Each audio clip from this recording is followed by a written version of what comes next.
Hello, children. Hello. We're back in the office. We are. We've broken away from the sofa because we've done some 2 trailer reviews which you can watch right now. One for Alien and one for Guardians of the Galaxy. And yes, they will be there. I will put them there. Maybe. We'll see. But yeah, we're excited about... I look like a fucking idiot if they're not there now. Just pointing at the screen. All the theories. But no, we're trying to... We're just holding the excitement because yesterday... Kai got back from a trip of the weekend. How was it, mate? It was good. Did you get drunk? Yeah. Good. Those are the best trips. I did nothing. I had to wait for my bed to come because I broke it. Not even in a fun way, like jumping on it. But yeah, later in the evening, around 10:23, we headed to the cinema. We saw Logan. Yeah, we did.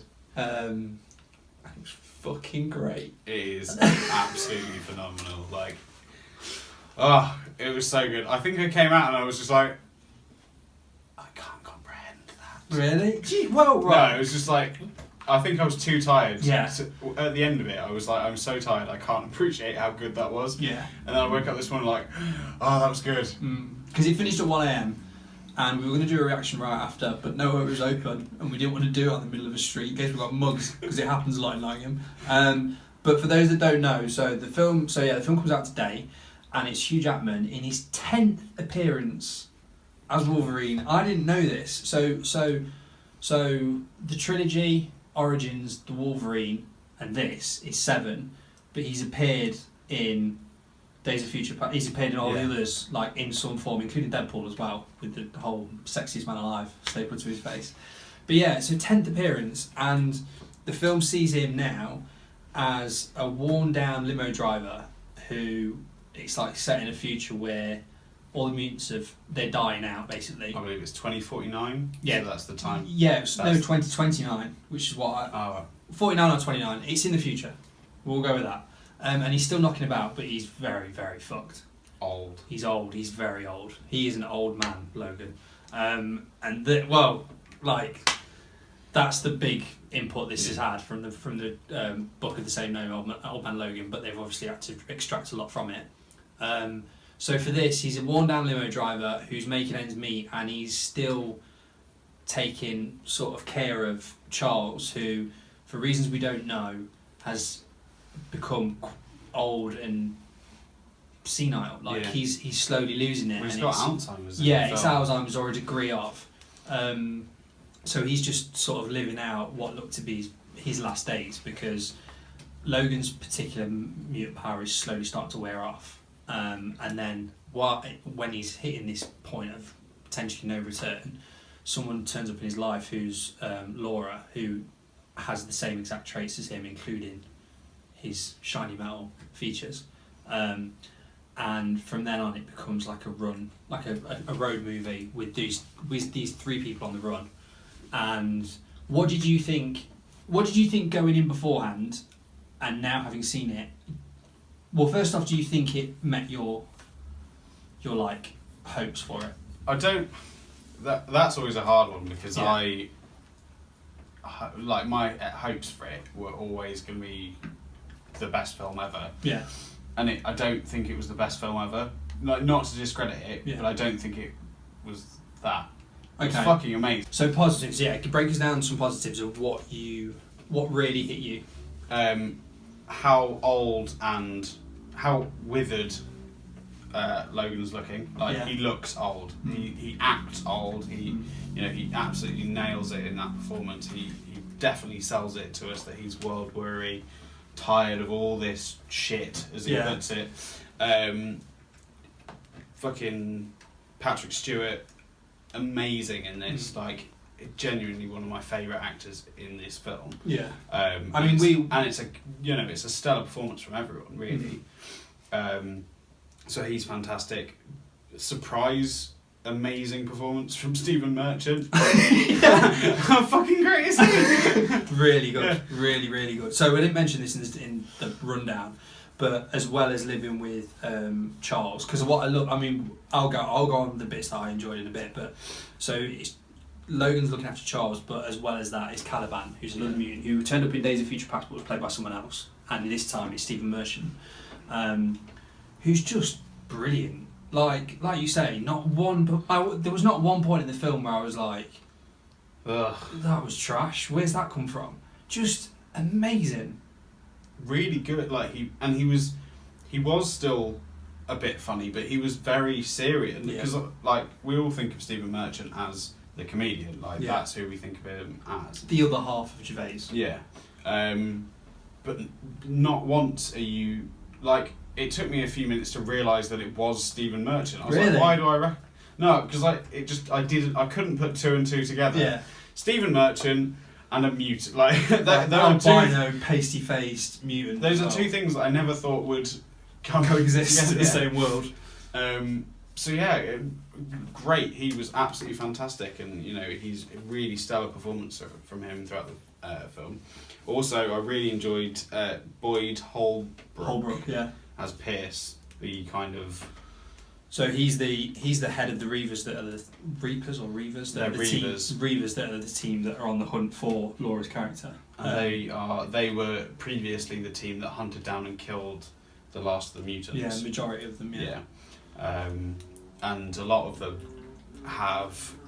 So it's really interesting actually because a lot of them have like cyborg parts, which I sort of guess is from fighting mutants. Well, that's what I thought. I was like, when he rocked up, I thought, have these two got a history? Because he's like, you fucking owe me, Logan. But that didn't happen. They could have put that in, but no, it wasn't in there.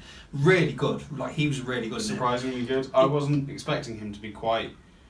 Like I thought he was either going to be an incredibly campy villain, or incredibly. He wasn't. Just non-existent. He was very reasonable, and it was just his job that he had to do. Yeah. And there was a charm. He was very. Like I said, going out, like he reminds me of like Ryan Gosling's evil twin. Like he had that sort of charisma to him, but he was very much like you say, got to get the job done. And that's what I'm here for. So and he deal didn't with it. Like he didn't come across as an anti-mutant. Like it didn't. He was a mercenary. Yeah, we didn't get the sense that he was a mutant hater. Like sometimes with villains they make them villainous, and they haven't with this. They've literally just made him an interesting character who happens to be hunting for them, and he surprisingly good, and you meet him relatively early on, and from then on you're like, actually I quite enjoy it anytime he's on screen. It's quite good, really good. I might to just have my sort of lengthy wankathon over it.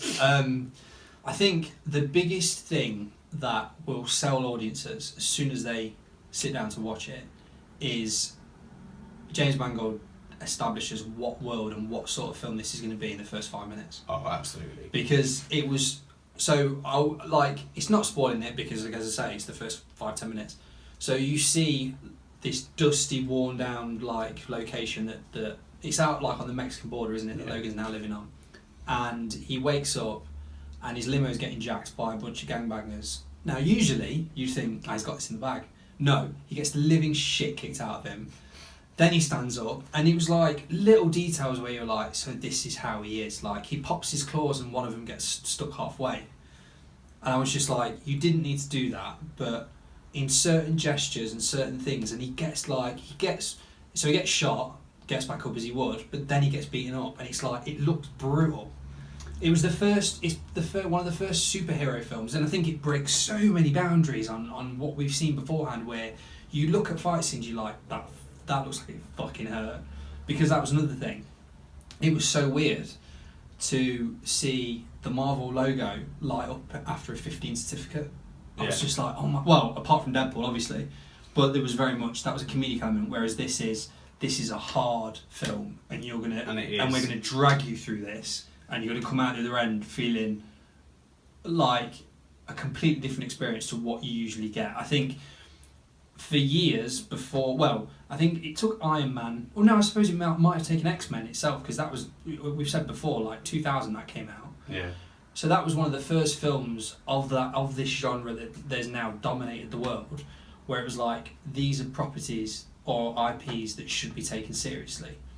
And only few superhero films have been dealt a serious story and have been taken seriously as a result. We've said before, Marvel can't quite get the villains right. DC's lost its way. You know, for a particular franchise that for some time now has been up and down for ages. Yeah. This started it. This is This is the founding franchise that got the comic book world like spinning. And you know, for this opening of this violent, bleak, heavy-handed first 10 minutes, and then you know when he does go to work, when he finally sort of the claws come out properly, and he's like, right, I've taken a few licks, now it's my turn. My God, you were like, ooh, that looked like it really, really hurt. Like you've seen in the trailer where he sort of sticks it in the guy's head and it comes out the top, but that's the half of it. Like that doesn't even come close to what. That doesn't even cut. No. It's like oh, you just cut his arm off. I can see his arm on the floor. No, but it was the fact as well. The amount of times we both looked at each other and was like, oh fucking hell. That looked like it really hurt. Just incredibly brutal and at times really, really bleak for the characters. Like you said, like Patrick Stewart's performance in this, as soon as again introducing to him and seeing these characters that have been in this shiny comic book world, and now it's something that's the polar opposite, and everyone's worn down. And that is the theme of this film. It's raw. The whole film is raw within its fights. It's the character development within it. It all cuts really, really deep. And like there are some moments where you're like, fucking hell, like shit. Like you didn't expect that from this person, or. And it's the power. Like there's some really powerful scenes in it. Like, not any spoilers, but there are some really sort of things that you wouldn't necessarily expect from a Marvel film. No. Within this.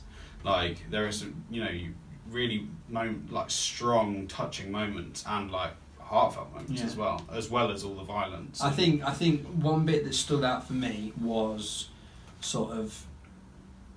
We'll keep going back to it. I mean, we can't deny it. Like Hugh Jackman, this is a performance that isn't. It's not just a great performance, but it's one that's been built on years and years and years of him knowing this character inside and out, and not only that, but loving him. Like this role gave him his career, and it's almost like it feels like a thank you to every part of it, of just going, I'm so grateful for what I've got, and you're going to get the best out of me, and that's exactly what we get through the whole film. You feel so bad for him. You just feel like, come on mate, stand up, like you can keep fighting. Exactly, we've seen you do this before, you can do it. And it does have that moment of like, he's going to turn it around, but it's just, I think it's amazing the fact that 20th Century Fox got the balls to go, let's just do it, let's just see how it pans out and see what happens.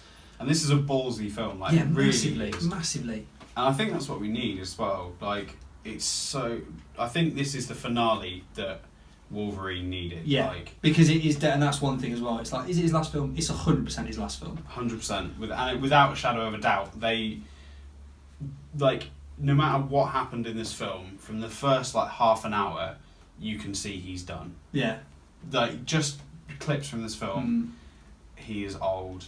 The character, not Hugh Jackman, he's still quite sprightly. Yeah, but Logan is old. He is definitely worse for wear. Like he's definitely on the end of his lengthy lifespan that he's had. And there's a lot of the other characters in this are old, and it kind of sets the scene that it's hundreds of years after the X-Men, and they're just the last few survivors. Yeah, they've sort of confirmed that this is now the alternate timeline that diverted from Days of Future Past. So when everything got fixed, this is now the route. So it is part of it.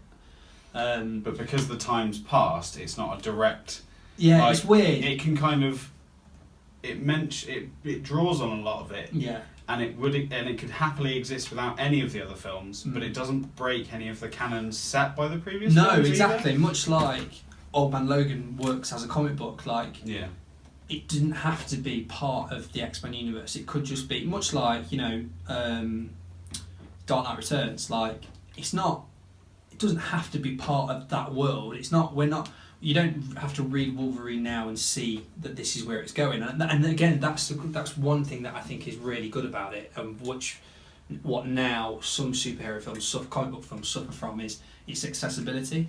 Yeah. Like, I think anyone could watch this film. Absolutely. This isn't a Marvel Universe film. Yeah. There's not Easter eggs littered around. It's like... But there are. There are, but they're not... They're not plot points. Yeah, they're not like, oh God, that's good, move on. Like, it's very much everything that was... It's a film that's stripped down to its bare minimum, and, you know, I'd love to know what the budget was for this, because it couldn't have been the same as, you know, the films that have come before it, because it doesn't need that much, because it's one solely driven on performances. And they absolutely fucking nailed it. Yeah, like, it's mental.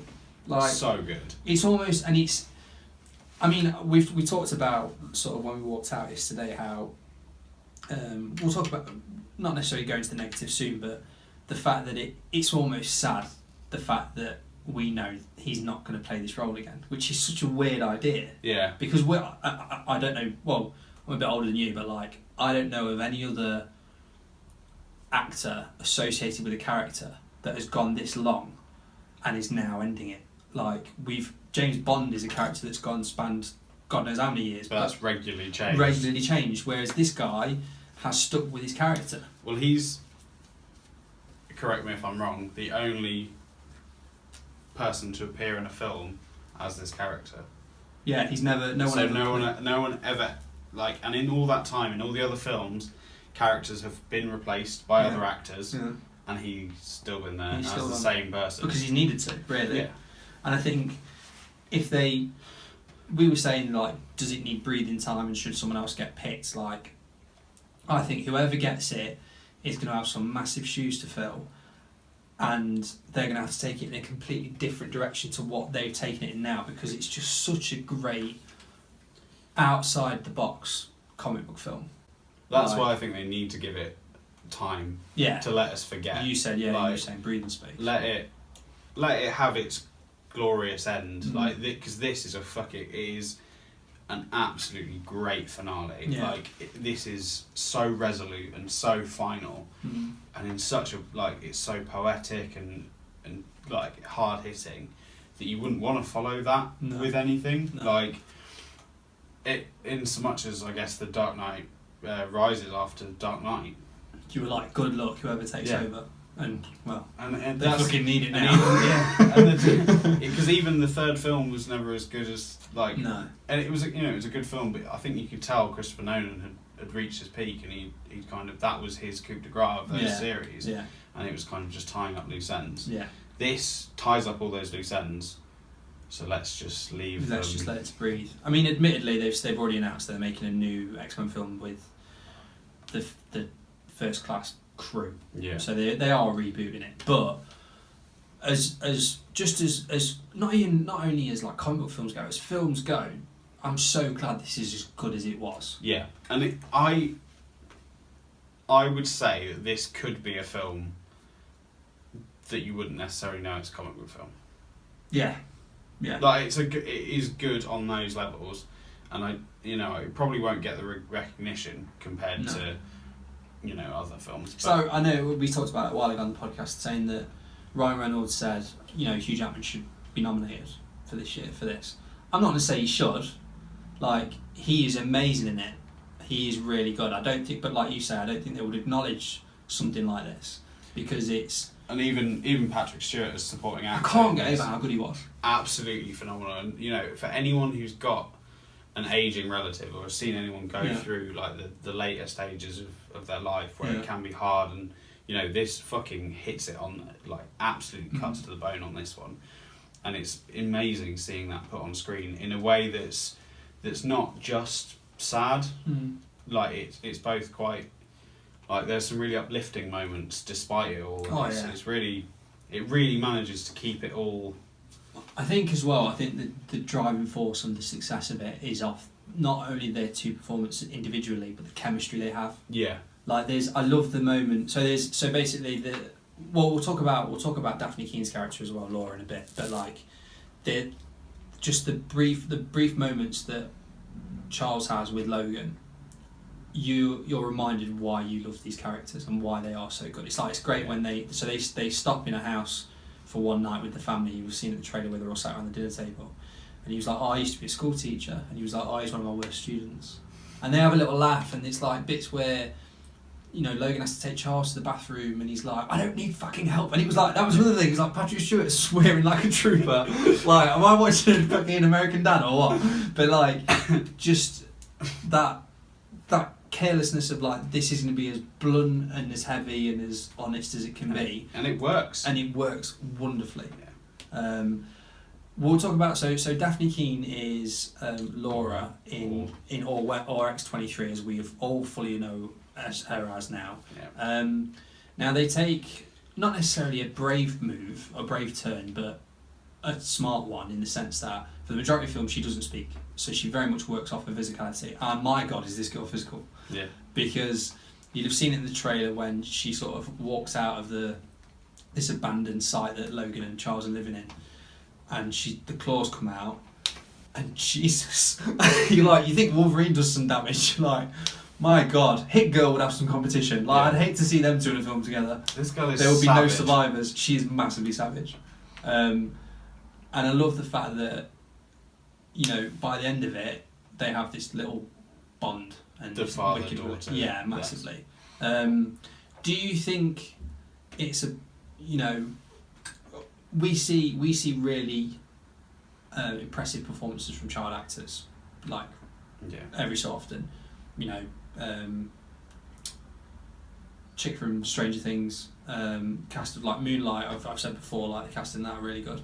Do you think she's worth the credit? Like, does she deserve some recognition for it, do you think? I definitely think she was good in her part. I don't know how much of it was acting. Like she doesn't do a lot. Does she really have knives for hands?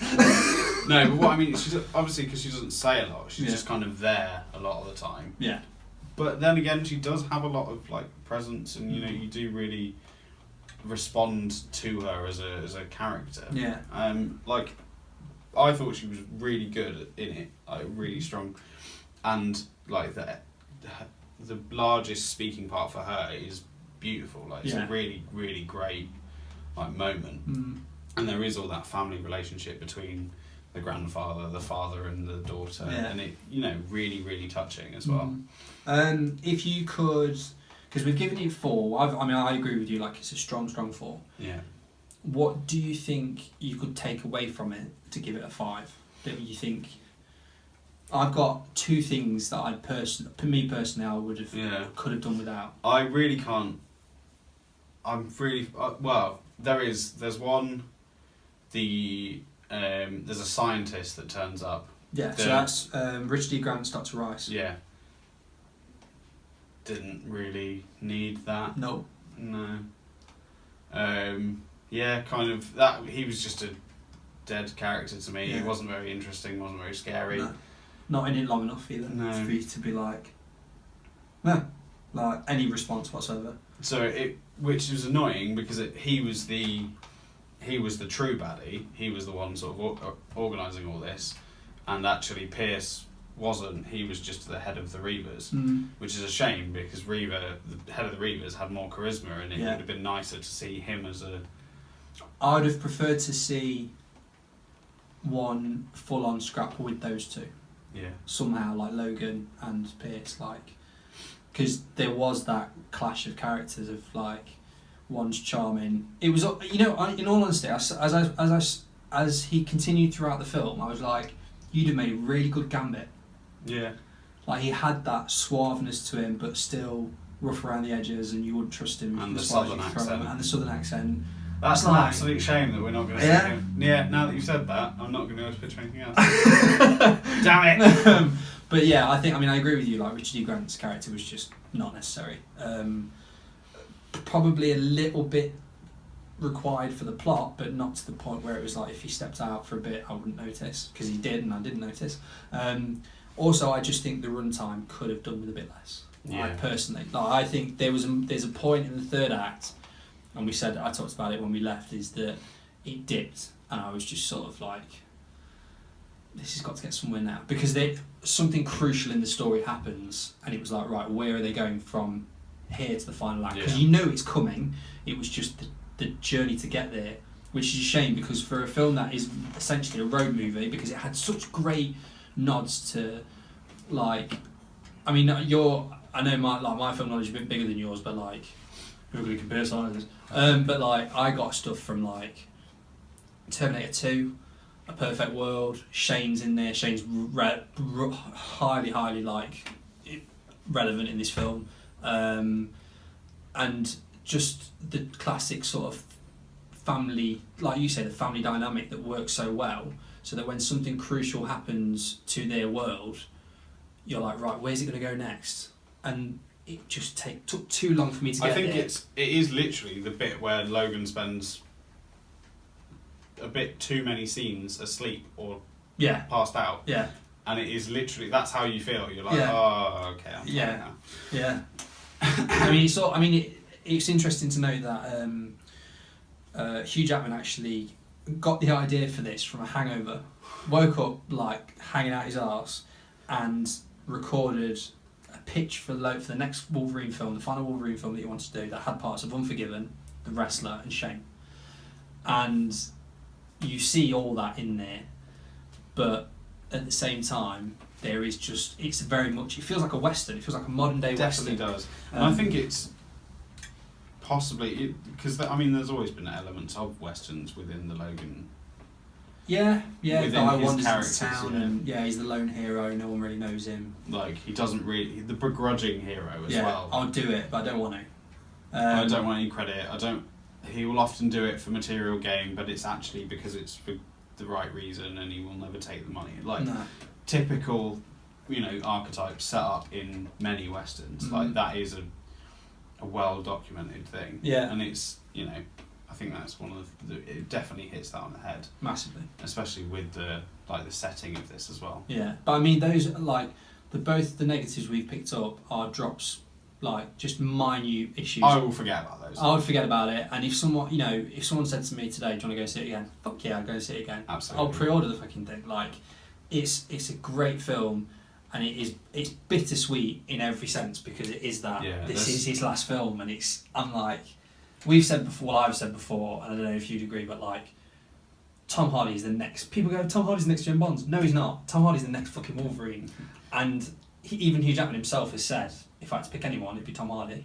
But that gap between this and then needs to be a long one, because a lot of distractions. Yeah. Unlike Wolverine, we take time to heal, and I'm still recovering from this film. But yeah, just wicked, man. Like, 4 stars, 4 of the strongest stars it's going to get. Yeah. And Hugh Jackman's one of his best performances ever, and his best performance of Wolverine without doubt. Yeah, absolutely. And Patrick Stewart's best performance as Professor X. I'm going to pause that and just zoom in on you. Like, oh god. It's like, oh god, this is where it all goes wrong. Reputation ruined. But yeah, it's wicked. Absolutely. Highly recommended. It's out today. Go see it. Do yourself a favour. Yeah. If you agree with us, thanks.